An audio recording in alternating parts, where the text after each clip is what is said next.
ان دو آیات میں سیدنا صدیق اکبر رضی اللہ تعالی عنہ اور آپ کی آل اولاد کی وہ شانیں بیان ہوئی ہیں کہ جن کا جواب نہیں۔ ویسے تو علماء کرام نے اس آیت کریمہ کی تفسیر اور وضاحت میں پوری کتابیں بھی لکھی ہیں۔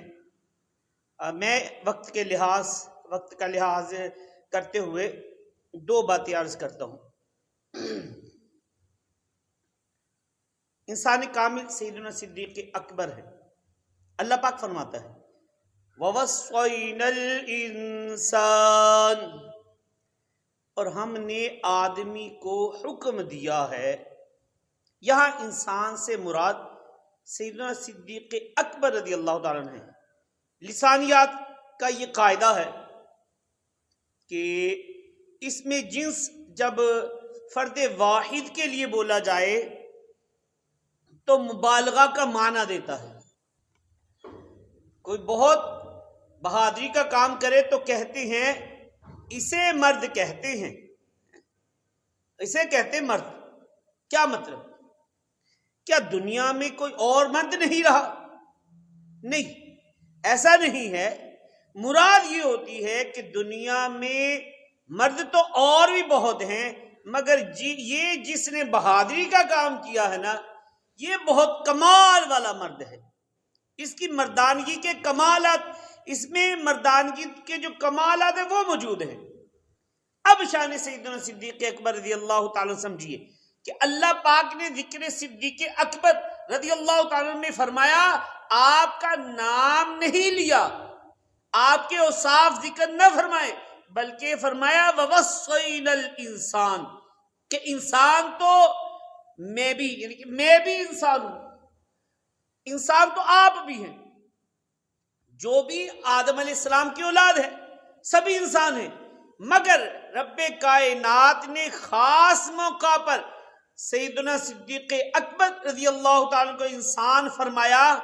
گویا یہ بتایا جا رہا ہے کہ انسان تو بہت ہے، مگر انسانیت میں درجہ کمال تک پہنچنے والی ہستی سیدنا صدیق اکبر رضی اللہ تعالیٰ عنہ ہیں۔ رسول اور انبیاء کے بعد جو افضل ہو عالم سے، رسول اور انبیاء کے بعد جو افضل ہو عالم سے، یہ عالم میں ہے کس کا مرتبہ، صدیق اکبر کا بیاں ہو کس زبان سے مرتبہ، صدیق اکبر کا۔ ہم گھروں میں بلب جلاتے ہیں نا، ایک کونے میں بلب لگا کر اسے جلائیں، روشنی پھیل جائے گی، مگر کیا یہ روشنی سب کو برابر ملے گی؟ نہیں۔ جو بلب کے زیادہ قریب ہو اسے روشنی زیادہ ملتی ہے، جو جتنا دور ہوتا جائے روشنی بھی کم ہوتی جاتی ہے۔ بات ذرا سمجھیے گا کہ اس دنیا میں کامل ترین انسان انبیاء کرام علیہ السلام ہے۔ نور نبوت کا ہی ہے کہ رب کریم فرماتے ہیں قَدْ جَاءَكُم مِّنَ اللَّهِ نور، بے شک تمہارے پاس اللہ کی طرف سے ایک نور آ گیا۔ محبوب ذیشان مکی مدنی سلطان صلی اللہ علیہ وسلم نور بن کر تشریف لائے۔ جو اس نور کے زیادہ قریب ہوگا اس کی انسانیت زیادہ چمکدار، زیادہ کامل و اکمل ہوگی۔ جو جتنا دور ہوگا اس کی انسانیت میں اتنی ہی کمزوری آتی جائے گی۔ نبوت کے قریب ترین درجہ صدیقیت ہے۔ جہاں صدیقیت کا اختتام ہوتا ہے وہاں سے درجہ نبوت کا آغاز ہوتا ہے۔ تمام اولاد آدم علیہ السلام کی جو اولاد ہے، تمام اولاد آدم میں سیدنا صدیق اکبر رضی اللہ تعالی واحد ہستی ہیں جو صدیقیت کے سب سے بلند ترین درجے پر پہنچے۔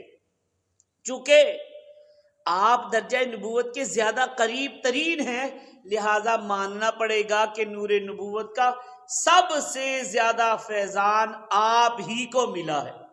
آپ ہی ہیں جو نبوت کے بعد انسانیت کے بلند ترین درجے پر فائز ہیں. اللہ اکبر اللہ اکبر. صحابی رسول سیدنا عبداللہ بن عمر رضی اللہ تعالی عنہما سے روایت ہے، اللہ پاک کے آخری نبی رسول ہاشمی صلی اللہ علیہ وسلم نے فرمایا، وزن ایمان ابی بکر بایمان اہل الارض لرجع، یعنی اگر ترازو کے ایک پلڑے میں ابو بکر کا ایمان رکھ دیا جائے، دوسرے پلڑے میں تمام اہل زمین کا ایمان رکھ دیا جائے، تو ابو بکر کا ایمان سب زمین والوں کے ایمان سے وزنی ہوگا.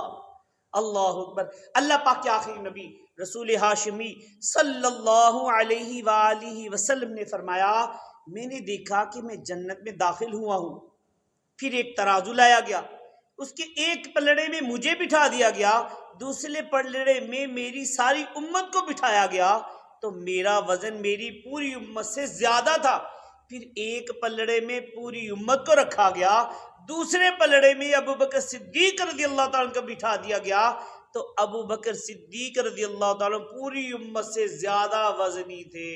اللہ اکبر اللہ اکبر. تو معلوم ہوا سب سے کامل ترین ایمان رسول پاک صلی اللہ علیہ وآلہ وسلم کا ہے، اور آپ صلی اللہ علیہ وسلم اور دیگر انبیاء کرام علیہ السلام کے بعد سب سے کامل ترین، سب سے بڑھ کر وزندار ایمان جسے نصیب ہوا وہ ہمارے سروں کے تاج سیدنا صدیق اکبر رضی اللہ تعالیٰ عنہ ہیں. چونکہ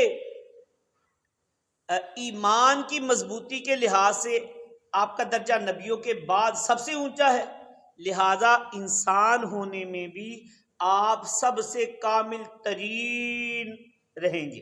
اسی لیے فرمایا وَوَصَّيْنَا الْإِنسَانَ، یعنی نبیوں کے بعد جو سب سے کامل ترین انسان ہے، ہم نے اس انسان کو وصیت فرمائی.